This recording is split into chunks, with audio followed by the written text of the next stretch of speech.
Welcome back to this month's full moon tarot reading, and this month we are in full moon in Capricorn.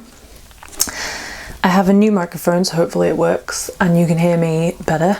And yeah, so this month, full moon in Capricorn, really looking at those structures, looking at those limiting beliefs and kind of just limits that we've put on ourselves automatically. Maybe it's, external limits, who knows.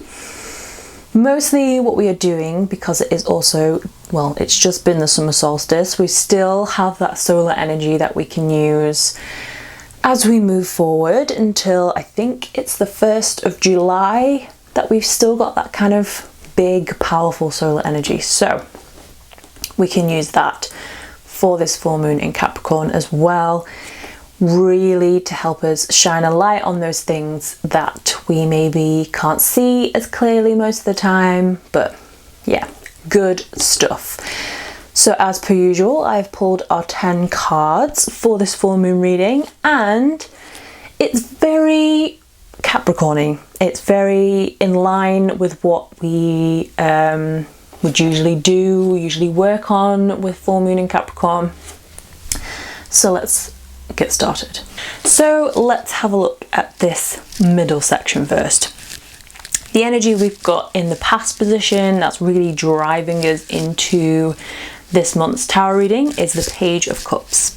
So the Page of Cups is here to basically give us a kick up the old backside and be able to really open up a lot more, be more vulnerable, be more open to different energies that are coming into us, or basically any emotions that we have that we may be repressing or that we just haven't been really dealing with very much, or we've not had time to deal with. So that is kind of what's pushing us forward into this full moon in Capricorn reading. And then the good stuff, the meat of it all, is in this middle section. So in the present card, we have 10 of Wands, and we also have as the cross card, the Judgment card. So these two together really indicating that need to dig out those kind of last little bits. Really working to identify what is kind of keeping us back a little bit, what's keeping us from being able to move forward through to the rest of this reading. So 10 of Wands, almost at the very end, well, pretty much the very end of the Wands suit, and then Judgment, this penultimate card of the major arcana. So after Judgment, we have the World, which is our kind of closure. So Judgment is that kind of last little push forward. Again, 10 of Wands, about pushing forward and getting to the finish line. So we're really just kind of tying up loose ends, digging deep down, getting really stuck into it and being like, okay, do I need this? No. Throw it away. Do I want to keep this? Sure. Here you go, put it in a nice safe place. So we're really looking at kind of projects that we're working on, or structures that we have in place, or basically anything, any kind of action that we're doing at the moment, looking at it from a very objective point of view, where we can say, is this working? Is this getting me to where I want to be? If not, do I want to carry it forward with me? No, goodbye, see you later. So we're really kind of just clearing out all that clutter that we still have, that we've probably been carrying for quite a while, getting rid of it, creating some nice, bright, healthy space that we can then move forward, start filling with other good stuff rather than all this kind of crap that we've been carrying with us all this time. So that leads very nicely into the next card, which is the Empress. So this is our kind of future energy. This is what's coming into us. So once we've done this Judgment, 10 of Wands, crappy work stuff in the middle, where we're just getting rid of everything and we're kind of creating this nice fresh space. I always kind of think of it as if you're cleaning your house and you're doing like a Marie Kondo, and she's like, do you have an emotional connection with this? No. get rid of it. That's kind of what we're doing. We're kind of cleaning house. We're getting rid of all the junk, the little like knickknacks and stuff that we don't really need, so that we can then embrace this nice summer Empress energy. So we're creating that space so that we can then focus our energies on really nurturing those things that we want to grow for the rest of the year. So we're really becoming that kind of Empress, really focusing on the things that we are emotionally connected to, that we want to grow and kind of develop and manifest for ourselves. But we can't do that if we're kind of cluttered up with all this stuff. So that's why we have to do the Judgment 10 of Wands work to get rid of all that stuff, so that we have the space in order to put our focus where we want our focus to be, basically. And then in the environment position, we have 9 of Pentacles. So a card of abundance, of gratitude, of enjoying what you have in the here and now. So the universe is kind of giving us this, it's giving us the abundance. We're in the summer solstice, so everything is like in bloom and like full on going. We're hurtling towards winter. But right now, the solar power that we have for the summer solstice is like peak solar energy. So we have all this abundance of energy, this kind of really high vibe energy that we can then use to manifest or grow or put into those things that we want to kind of work on. So very abundant energy from the universe, which is always nice. Then down in the subconscious section, we have 8 of Pentacles and we have the Death card. The Death card, one of my favorite cards.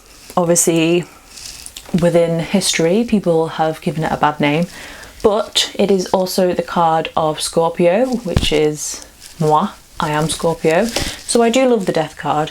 And it's also a really nice card for when you want to do this kind of refresh and really have a new structure to work on, or some, like a new project or something to work on.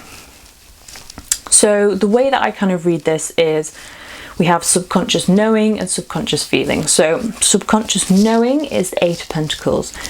So we know that we have to kind of do this work in order to create something that is going to kind of last long term.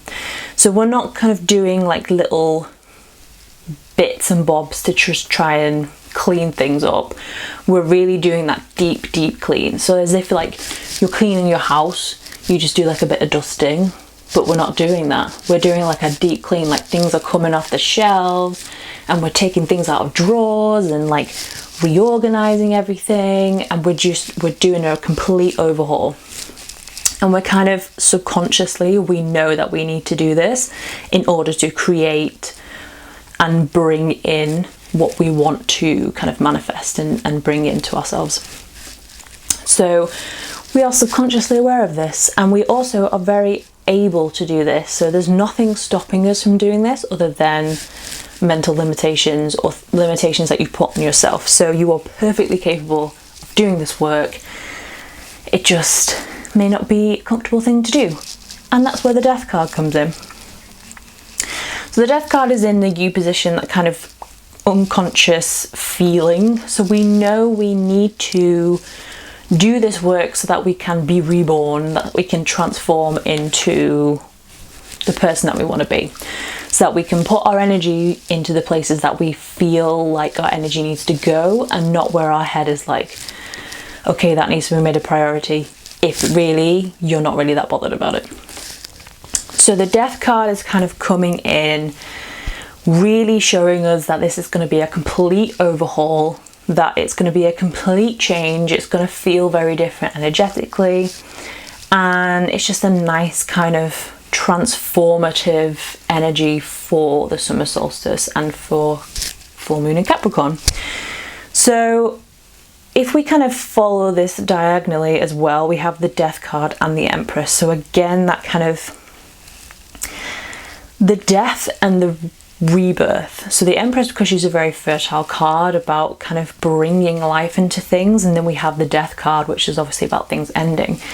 So it's that kind of cycle metaphor, I guess is the word I'm looking for, of death and rebirth. So we have to get rid of this stuff. We have to like completely throw it out to be able to kind of be reborn and be able to do this work with the Empress.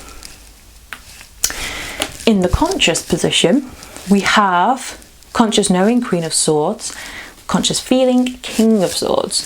So very airy, head-based energy going on. So we have Queen of Swords, who is about being able to follow those goals that we have that are very intuitive, that are very connected to emotion. She is someone who creates strategies and plans based on what she wants and desires. So she really listens to her gut, she listens to her intuition, and then she plans out how to kind of bring that into action.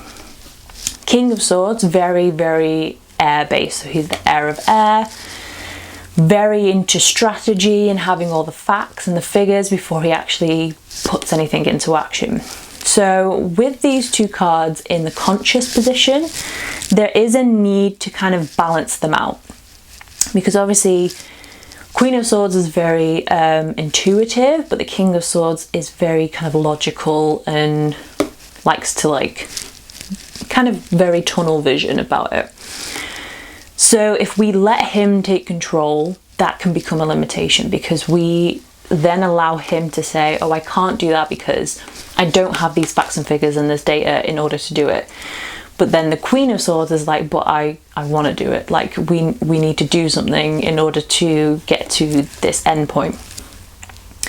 So we have to balance these two people out. We have to find a way to follow our intuition, put strategies and plans in place to follow our intuition, but also not allow the King of Swords to be like, hold on a second, we need like some more info to be able to do this. So with the Queen of Swords on top of the Judgment and the Ten of Wands, she is kind of saying like, you know, we're leading from a place of emotion. The reason that we are doing all this work is because we want to be able to put our energy, put our plans and strategies into place that are going to help us get what we desire, what we want, what we're passionate about, rather than kind of just being all over the place.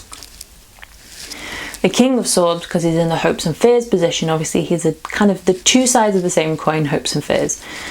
So a hope or a desire, King of Swords, is being able to really push forward, be able to put strategies in place so that we can kind of work with that Queen of Swords and get to where we want to be.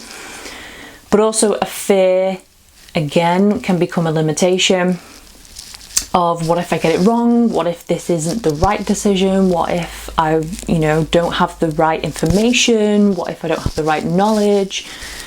All of that. So that can become that kind of anchor that kind of keeps you held back. So again, being able to balance those two in order to move forward. And then Ace of Cups is our outcome card. So with the Ace of Cups, it is a gift of the element of water. So it is a gift of intuition, a gift of kind of emotion. So being able to do all this work, getting rid of this kind of crappy stuff with Judgment and Ten of Wands, and then moving into this Empress where we can now like really work on what we want to work on, what we feel passionate about. That is going to help us then be able to see what we're capable of, what is on offer to us. So the Queen and King of Swords is going to help us to kind of see the roadmap of how we can then achieve what the Ace of Cups is offering us. So again, if we kind of follow this line down, Ace of Cups is being anchored by this Death card. So it's only by saying goodbye to the things that we're not bothered about, that we're not really interested in, closing that chapter, being like, okay, I'm done with that now, I want to focus on this. By closing that, and only by doing that, can we then be offered that kind of Ace of Cups. So looking at it overall, it is all about that kind of inner work of being able to dig out those last little bits so that we can make space.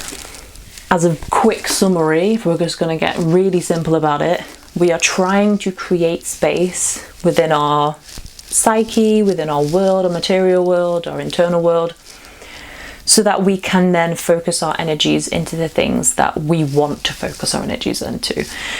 So this may be a new job, it may be a new project, whatever it is for you.